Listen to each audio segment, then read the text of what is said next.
This is a quartz vein here. Oh. This rock here is what? Is it sedimentary?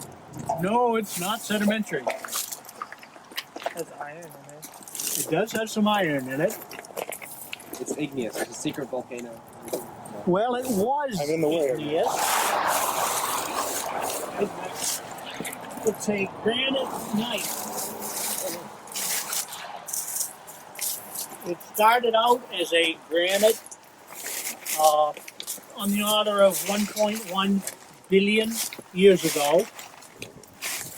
And then it got caught up in a continental collision just a little bit after that, and was metamorphosed to a gneiss. And this records this continental collision that did the metamorphism, and the igneous rock itself, to start with, the granite that it started as, records the assembly of the supercontinent of Rodinia, which is the one before Pangea.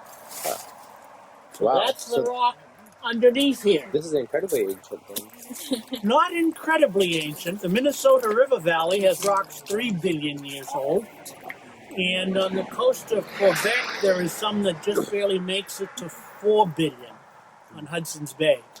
That's about the oldest known on the Earth. Of course, 4.5 comes from moon rocks and meteorites, which haven't been through the geologic mill. Everything else on Earth has been recycled. Now, that rock is nice. This rock here is completely different.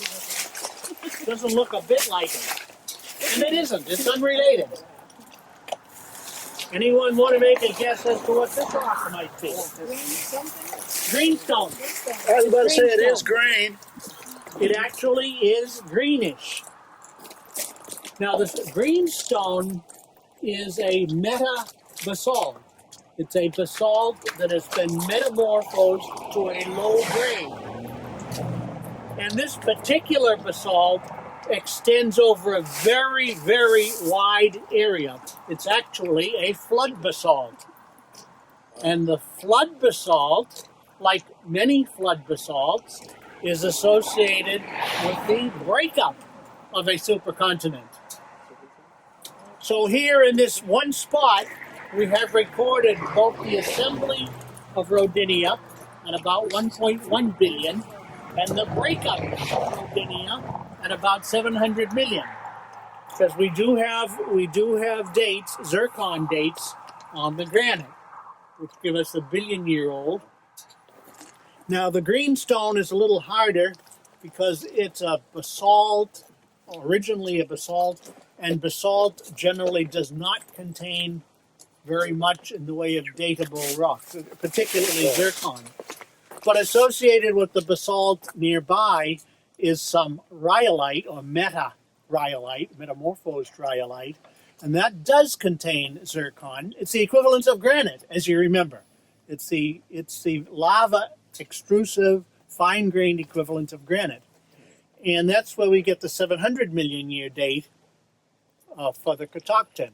Even though it's not directly Catoctin, the rhyolite is associated with it. Now, if I put my hand right down here, I'm spanning about 400 million years of ancient history. This rock down here is the Middleton Gneiss at about 1.1 billion years, or 1100 million. And this rock up here is the Catoctin Greenstone at about 700 million. Assembly of the supercontinent of Rodinia, breakup of the supercontinent of Rodinia. Now, this is of even more interest around here because at our previous stop, we were on the Rift Valley filled with conglomerate and red bed sediment that recorded the breakup of the following supercontinent. That one was the breakup of Pangea. And the folding in this area, all these rocks are folded and tilted, that records the assembly of Pangea.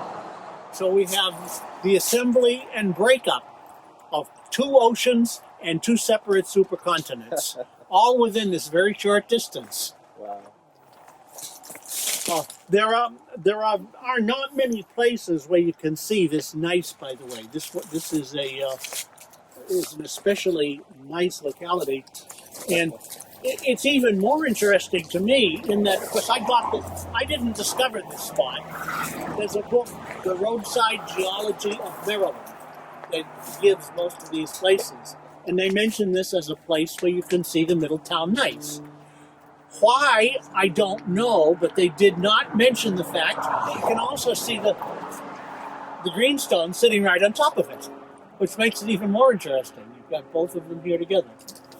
So this is the oldest rock in Maryland. It's the equivalent of the Baltimore gneiss over in the Baltimore terrain, and probably once was a continuous mass of granitic rock. More generally, in North America, all the way from Texas all the way up into Quebec, there's a band of this ancient rock. It's called the Grenville Gneiss in most places, that records the collision zone and the assembly of the supercontinents. It's a several thousand-mile long suture zone between continents colliding on either side. And you can actually then trace it over into Europe as well, in Scandinavia. But here it's called the Middleton Gneiss, but that's just the local name. On a continental scale, it would be known as the Grenville Gneiss, from a little tiny town in Grenville, Quebec.